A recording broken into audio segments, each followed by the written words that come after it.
My name is Dr. Eleanor Marsh. I was a neurologist for 31 years.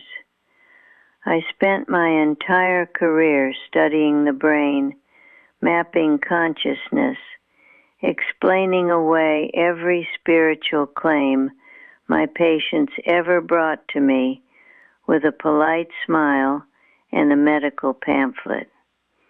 And then, in the spring of 2019, I had a stroke in my own kitchen in Bethesda, Maryland, and I died. And everything I thought I knew turned out to be spectacularly, beautifully wrong. Let me take you back to who I was before that morning. I grew up in Columbus, Ohio, the daughter of a Methodist minister and a public school librarian. My father talked about God the way other men talked about the weather, constantly, comfortably, as if it were simply obvious. I loved him dearly, but by the time I finished my undergraduate degree at Ohio State and started medical school at Johns Hopkins, I had quietly decided that faith was a comfort mechanism, a coping strategy for people who had not yet learned enough science. I was not cruel about it.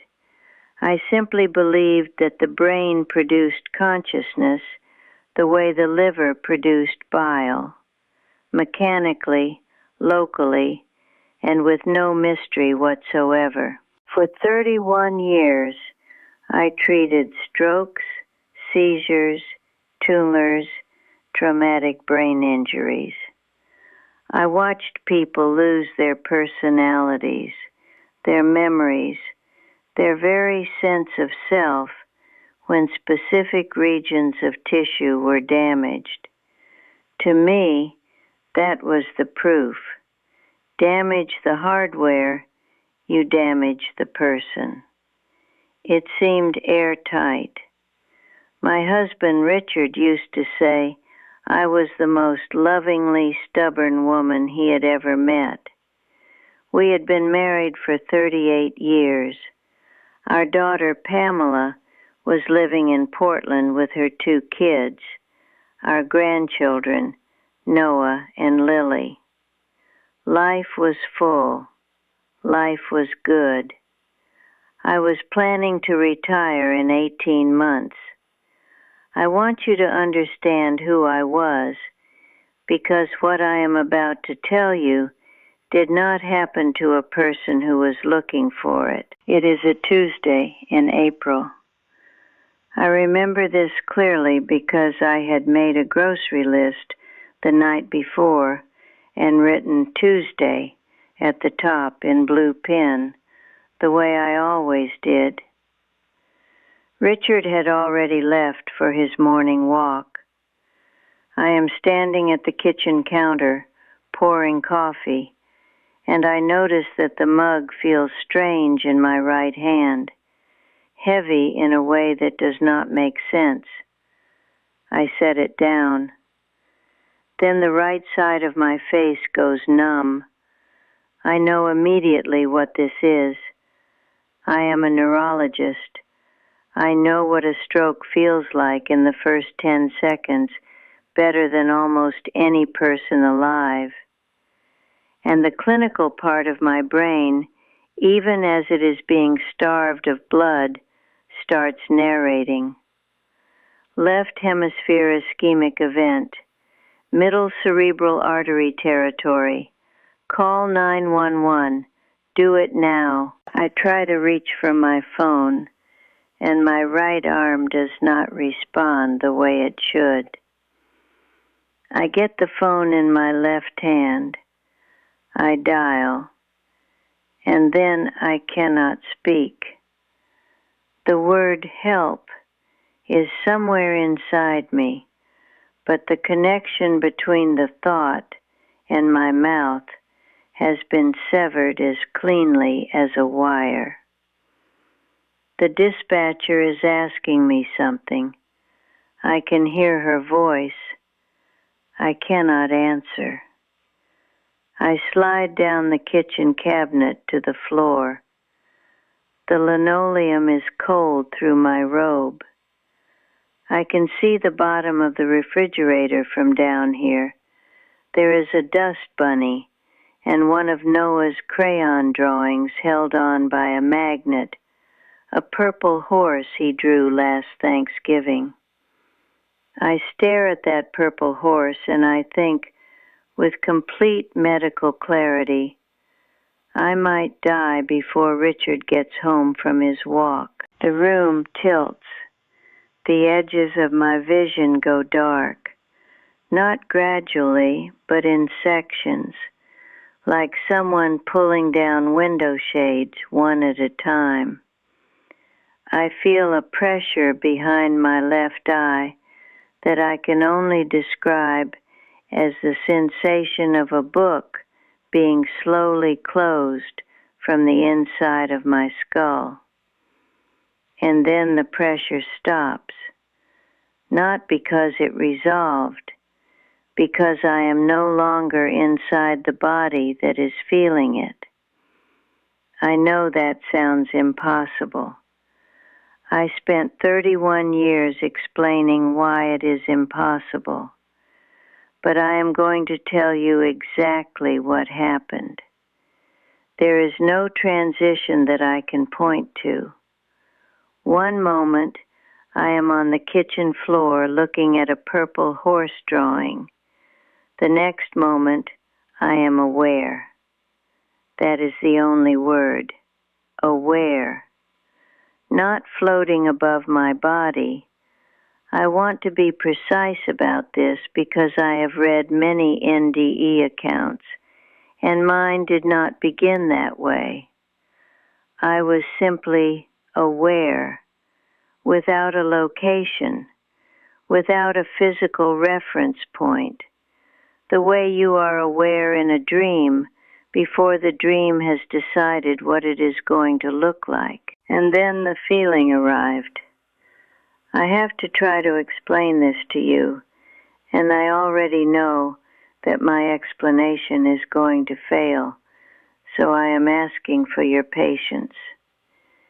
Imagine the best moment of your life, the moment you held your child for the first time, or the moment someone told you they loved you and you knew they meant it, or the morning after a terrible storm when the sun comes out and the whole world smells clean.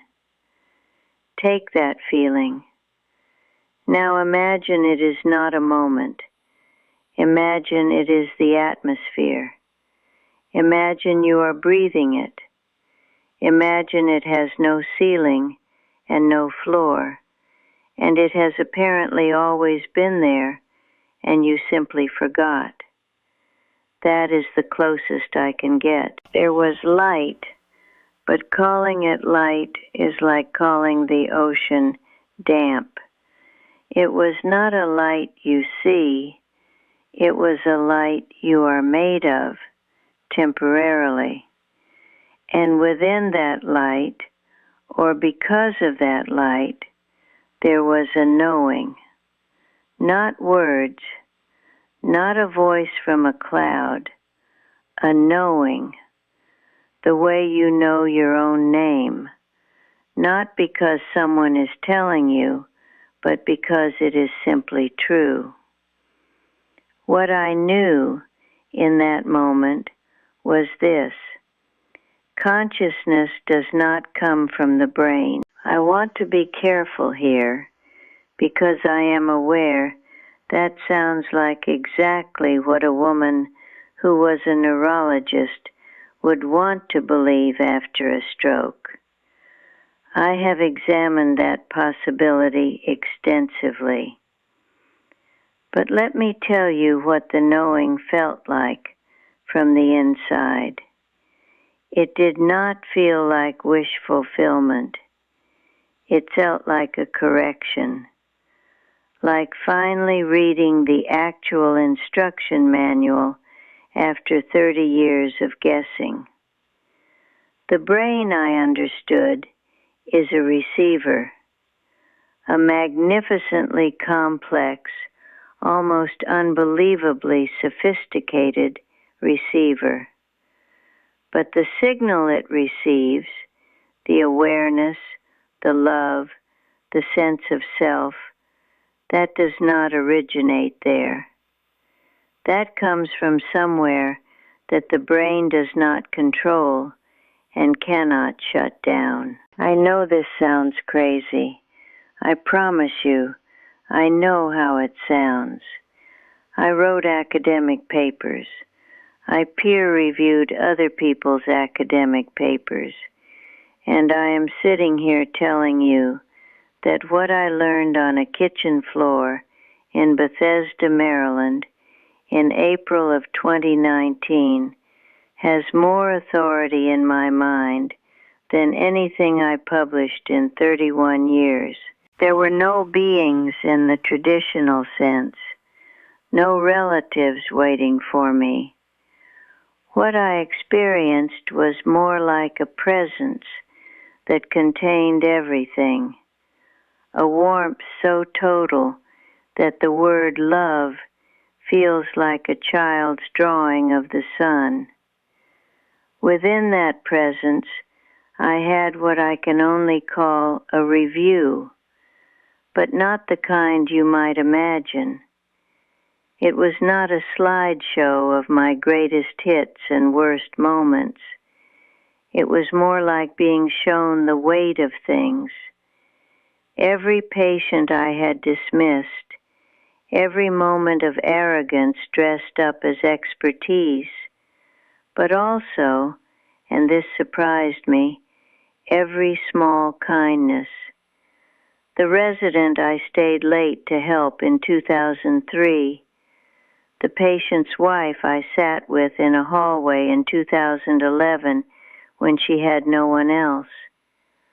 Those moments had weight too, equal weight, perhaps more. And then I received something, a specific thing, clear as a headline. The quality of your attention is the quality of your life. That was it. Not a complicated theological system, not a list of rules, just that.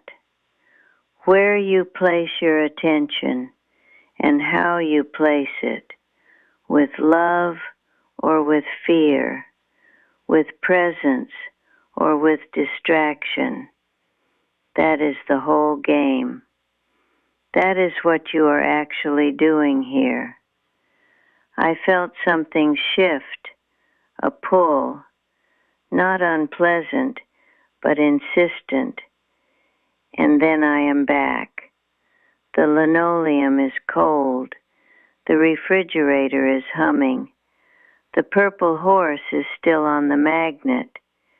Richard is kneeling over me, and he is saying my name in a voice I have never heard him use before, a voice stripped of every layer of composure he has built over 67 years. I can hear sirens. I cannot move the right side of my body. I spent 11 days at Sibley Memorial Hospital. My neurology colleagues came to see me with expressions I recognized because I had worn them myself.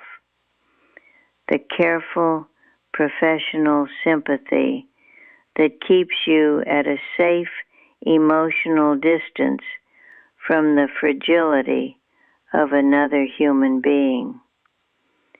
I did not tell any of them what I had experienced. Not yet. I was not ready to have it explained back to me. The physical recovery took 8 months. The speech returned in 6 weeks. The right side weakness resolved almost completely. My medical team called it an extraordinary outcome. I called it the least interesting thing about what had happened. The integration was not easy. I want to be honest about that.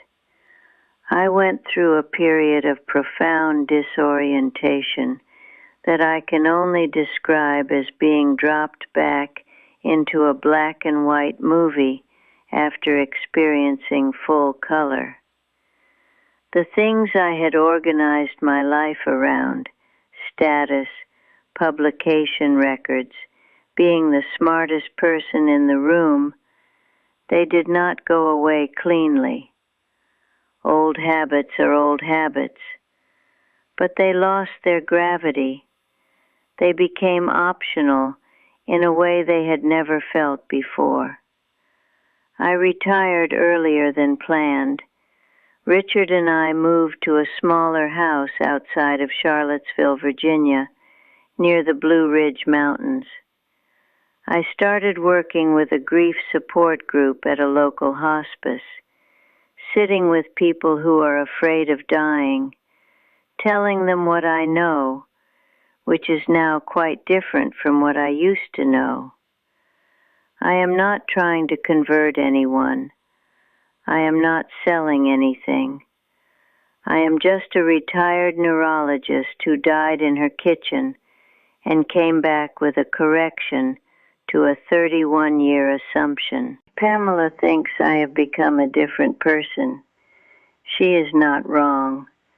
But I think Richard said it better. He said, "You became more like yourself." Here is what I want to leave with you today.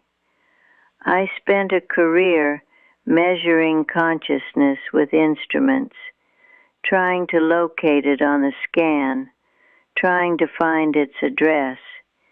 And what I learned, not from a textbook but from the inside, is that consciousness does not have an address because it is the neighborhood. It is the whole neighborhood.